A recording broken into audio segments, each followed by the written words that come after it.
Jumpa lagi di Debu TV. Ya, ini adalah Huawei MatePad 11 2023. Sebuah tablet kencang dari Huawei yang dikatakan oleh Huawei bisa jadi solusi untuk kalian yang ingin produktif tapi males bawa laptop yang berat. Dilema konsumen itu dalam memilih sebuah tablet itu adalah apakah tablet bisa menggantikan produktivitas dari sebuah laptop. Benar kan? Nah, sering sekali tablet itu berada di posisi yang nanggung. Ya, lebih terasa seperti smartphone yang ukurannya besar aja. Karena aplikasi produktivitas juga belum seperti di laptop yang berbasis Windows yang punya banyak aplikasi dan lebih optimal juga. Nah, Huawei mengatakan kalau tablet yang satu ini ya katanya bisa jadi jawaban untuk masalah itu. Seperti apa solusi dari Huawei? Yuk, kita bahas aja.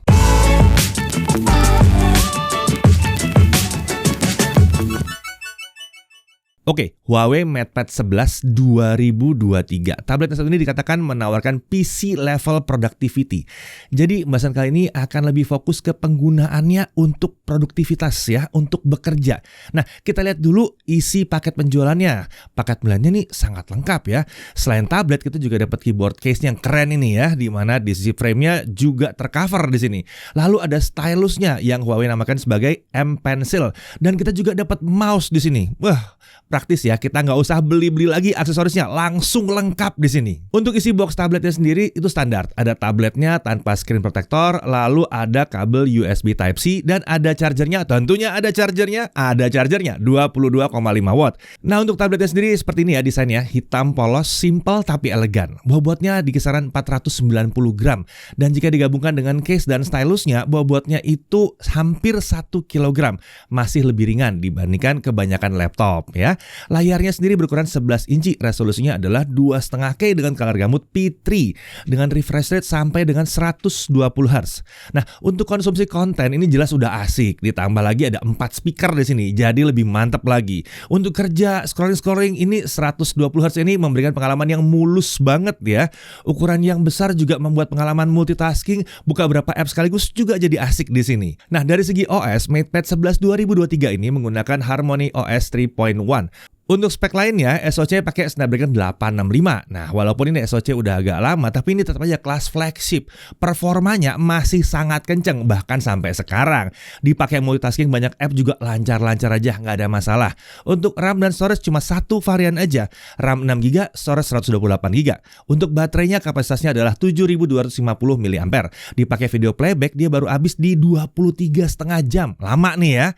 Sedangkan untuk charging pakai charger bawaannya itu butuh waktu 2 jam 30 menit dari kosong sampai penuh 100%. Nah oke, mari sekarang kita masuk ke bagian yang menurut Huawei membuat MatePad 11 2023 ini bisa menggantikan pekerjaan laptop, yaitu softwarenya. Di MatePad 11 ini terdapat 2 software spesial yang dirancang khusus untuk tablet yang ini aja, yaitu PC level WPS Office dan Huawei Notes. Tapi biar nggak terlalu panjang, di video ini kita akan lebih fokus ke PC level WPS Office-nya. Oke, kalau WPS atau WPS ya mungkin udah banyak yang kenal. Nah, banyak yang pakai WPS versi mobile. Tapi WPS di sini beda ya. Ini PC level WPS Office. Ini merupakan hasil kerjasama eksklusif Huawei dengan developernya si WPS atau WPS. Ini gratis seumur hidup, nggak ada iklan, nggak pakai bayar-bayar. Dan hanya bisa ditemukan di Huawei MatePad 11 2023 ini ya. Tidak ada di brand tablet lain. Nah, kelebihannya apa? Mari kita demokan fitur-fiturnya ya. Oke, pertama saya mau nunjukin kalau di PC level WPS Office ini tuh kita bisa buka banyak tab di sini. Kita bisa buka Excel, Word, dan PowerPoint-nya berbarengan di sini. Mau nambah tab juga bisa. Misalnya kita mau bikin dokumen baru lagi bisa juga di sini. Kemudian di sini juga support mouse ya. Jadi seperti yang teman-teman lihat ini ada kursor. Ini saya pakai mouse Bluetooth yang udah include dari bawaannya. Bisa scrolling juga ya layaknya mouse pada umumnya lah. Ini bisa juga di sini. Nah, meskipun pakai WPS, kita tetap bisa save dokumennya itu sebagai dokumen Microsoft Word ya. Jadi kalau kalian mau buka di komputer berbasis Windows yang pakai Microsoft Office, tetap bisa juga. Oke, berikutnya saya mau nunjukin fitur yang jarang ada di Office mobile pada umumnya. Jadi di sini ada fitur pivot table. Ini berguna buat kalian yang butuh report spesifik ya. Jadi kalau lihat dari sini kan bingung ya, master datanya terlalu banyak. Nah, kita bisa bikin pivot table dengan cara, misalnya kita select dulu sumber datanya, kita mau dari semuanya yang ada di sini. Terus kita bikin pivot table, kita bikin sebagai new worksheet aja ya. Kita klik OK di sini. Nah, di sini udah jadi sheet baru dan pivot table-nya udah ada di sini. Untuk datanya sendiri, kita ambil contoh deh ya. Misalnya atasan kita minta laporan gaji bulan ini tiap departemen tuh kayak gimana. Kita coba bikin deh. Misalnya kita taruh job title di row sini. Lalu kita taruh departemennya juga. Dan untuk gajinya atau annual salary-nya kita taruh di sini. Jadi deh seperti ini. Oke, berikutnya saya mau ngasih lihat kalau di sini kita juga bisa bikin grafik ya. Misalnya kita ambil contoh deh ya. Kita mau lihat divisi engineering atau departemen engineering itu gajinya paling gede siapa? Grafik gajinya kayak gimana? Misalnya kita sorting dulu nih dari departemennya. Kita mau lihat yang engineering doang, misalnya. Ini kita nggak usah lihat semua ya, maksudnya kita ambil sebagian aja, kita drag nama-namanya, habis itu kita drag lagi annual salary-nya. Kalau udah, ke bagian insert, terus kita pilih chart. Kalau saya mau pakai yang ini, nah hasilnya jadi seperti ini. Oke, habis itu kita juga bisa add data label harusnya. Iya, bisa. Terus tinggal kasih judul beres.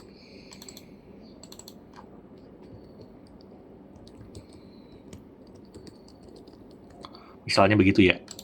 Oke, setelah kita punya visual grafisnya seperti ini, kita bisa copy, lalu kita bisa taruh di PowerPoint langsung seperti ini ya.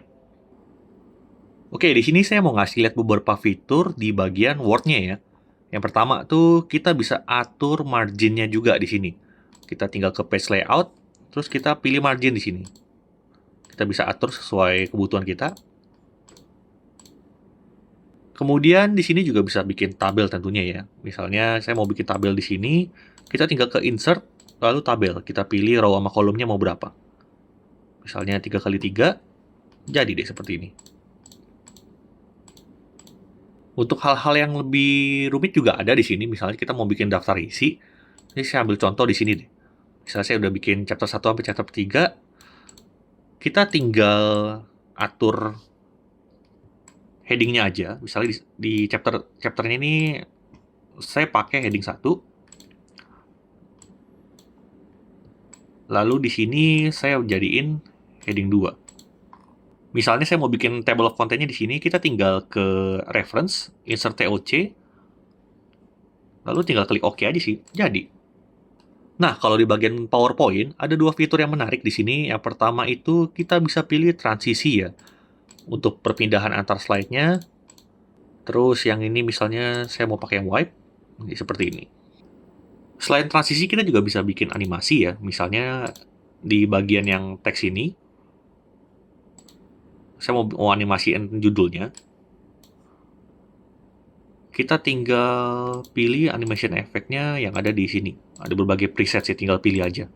Misalnya saya mau pilih yang blind seperti ini. Nah, kalau animasi dan transisinya udah dipasang, saat slideshow, nanti udah langsung jadi seperti ini.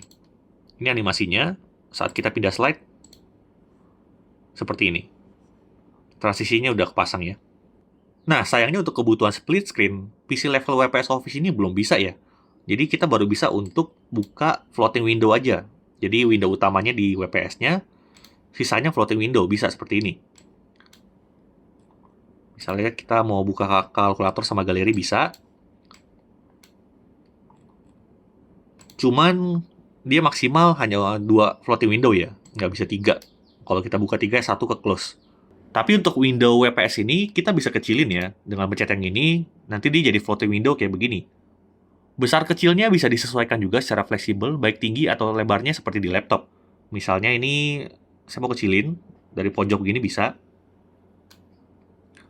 Lebarnya juga bisa. Tingginya juga bisa.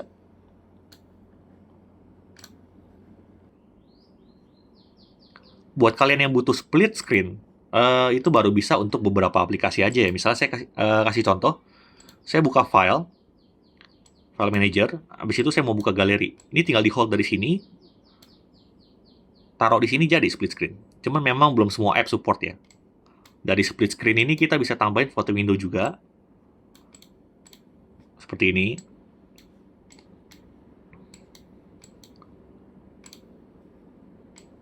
Lalu buka browser juga bisa. Total 4 window. Kalau kita buka satu lagi sih, biasanya ke close sih. Misalnya kita buka Notes, ya. Floating window-nya maksimum 2. Oke, kalau tadi itu PC level WPS Office, sekarang saya mau kasih lihat Huawei Notes. Sekilas aja tapi ya, tampilannya seperti ini. Di sini kita bisa pilih pakai pen dan bisa customisasi pennya juga. Misalnya di sini defaultnya warna hitam. Seperti ini. Model pennya juga bisa dipilih. Dan menariknya, kita juga bisa pakai color picker di sini. Misalnya, kita mau ambil warna dari satu foto atau satu gambar yang ada di galeri kita. Bisa nih. Misalnya saya buka galeri dari sini. Misalnya saya mau pakai warna biru yang ini nih. Kita pencet color picker. Tuh, nanti akan dia nyesuaiin. Akan langsung jadi warnanya. Tuh. Oke. Nah, kalau yang ini tuh semacam lasso tools gitu ya. Jadi misalnya kita coba bikin teks dulu deh. Misalnya saya bikin tes 1, 2, 3. Kita bisa pakai lasso tool ini untuk berbagai macam hal. Misalnya di copy, delete, bahkan bisa convert to text juga. Misalnya seperti ini tuh. Bisa kita copy atau kita insert ke dalam note-nya. Seperti ini. Lalu di sebelah lasso tool ini tuh untuk teks biasa, kita bisa ketik pakai keyboard seperti ini. Di sebelahnya kita bisa insert gambar dari galeri kita atau ngambil foto. Lalu di sini kayak alat untuk membantu bikin shape sih. Misalnya kita mau bikin lingkaran. Tuh, dia bisa langsung bikin lebih rapi gitu secara otomatis. Misalnya kita mau bikin segitiga. Tuh, bisa seperti itu. Nah, bikin bintang. Bisa juga. Lalu ini untuk zoom ke note-nya. Lalu ini untuk highlight. Misalnya saya lingkarin seperti ini, dan highlight ini akan hilang beberapa detik. Misalnya kita lagi demonstrasiin sesuatu, lagi ngejelasin satu hal, dan kita mau highlight di bagian yang ini nih. Bisa seperti ini. Dan ini cuma sementara doang ya. Nah, gimana? Untuk kalian yang sering bergelut dengan software Office seperti ini, apakah udah cukup untuk menjawab kebutuhan pekerjaan kalian sehari-hari? Menarik ya, sepertinya memang langka nih OS tablet yang bisa menjalankan aplikasi pengolah dokumen yang mirip dengan versi laptop beneran gitu ya, seperti yang satu ini. Meskipun dia dirancang untuk produktivitas, tentunya untuk hiburan juga bisa banget ya di MatePad 11 2023 ini. Untuk YouTube, meskipun nggak bisa via app YouTube, tapi bisa akses via browser dan Quick Apps juga bisa. Netflix bisa berjalan dengan normal di sini. Wi-Fi-nya juga udah L1, jadi bisa nonton di resolusi yang HD. Aplikasi video, nah ini juga normal di sini. Dan menariknya, kita dapat gratis VIP 2 bulan. Lalu untuk WeTV dan iQIYI ini juga bisa berjalan dengan normal ya di sini. Aplikasi untuk meeting seperti Zoom juga bisa berjalan di sini. Sosial media juga normal. Paling catatan di sini ada di WhatsApp ya, yang belum bisa di-backup ke Drive aja. Nah, aplikasi belanja seperti Shopee dan Tokopedia juga udah tersedia di App Gallery. Untuk ojol, nah tersedia Grab di App Gallery, tapi untuk Gojek sayangnya emang belum ya. Untuk yang mau ngedit video CapCut udah tersedia juga di App Gallery. Nah, untuk harganya yang pastinya kalian bisa cek langsung di deskripsi. Tapi perkiraan ada di kisaran 6 jutaan. Pre-ordernya akan dimulai tanggal 12 sampai 26 Mei 2023. Di sini udah gratis nih keyboard, M-Pencil, dan Bluetooth mouse-nya. Lalu video VIP 2 bulan, Huawei Cloud 50GB, ini total value-nya sekitar 3,1 juta rupiah. Oke, hal yang perlu diperhatikan. Pertama, RAM dan storage-nya memang hanya 6GB dan 128GB ya. Jadi nggak gede-gede amat. Lalu nggak ada slot micro SD di sini. Dan tablet ini tentunya Wi-Fi only. Tidak ada headphone jack juga, jadi disarankan pakai yang wireless saja, pakai TWS misalnya ya. Lalu meskipun sebagian app Google udah bisa jalan, tapi kita belum bisa bilang kalau ekosistemnya berjalan dengan baik. Jika kalian memang terikat dengan ekosistem Google ya, perhatikan baik-baik. Apakah app yang berjalan di sini udah cukup untuk kalian atau belum? Kemudian untuk pekerjaan spesifik yang menggunakan Office, tablet ini memang sudah cukup oke untuk jadi alternatif. Tapi kami belum bisa bilang bahwa dia benar-benar 100% bisa menggantikan Microsoft Office ya. Ada beberapa bidang yang tetap butuh laptop berbasis Windows tentunya. Ya kalau kalian pakai Microsoft Office ya tentunya dia lebih suka jalan di atas Windows. Nah, jadi apa yang membuat si Huawei MatePad 11 2023 ini lebih menarik dibandingkan laptop pada umumnya? Pertama, lebih ringan.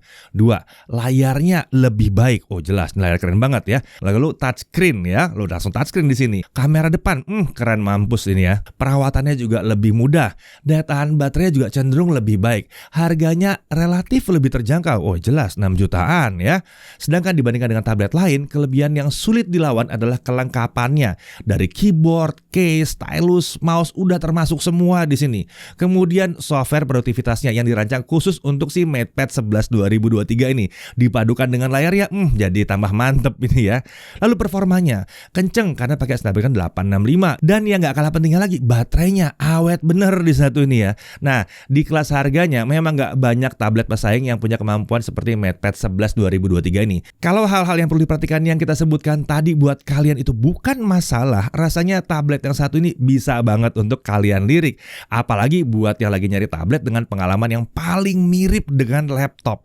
Sepertinya MatePad 11 2023 ini adalah tablet non-Windows yang pengalamannya memang benar-benar paling mirip dengan laptop saat ini berkat aksesoris kelengkapannya dan PC level WPS Office eksklusifnya. Saya Didi Irfan, Jakarta TV.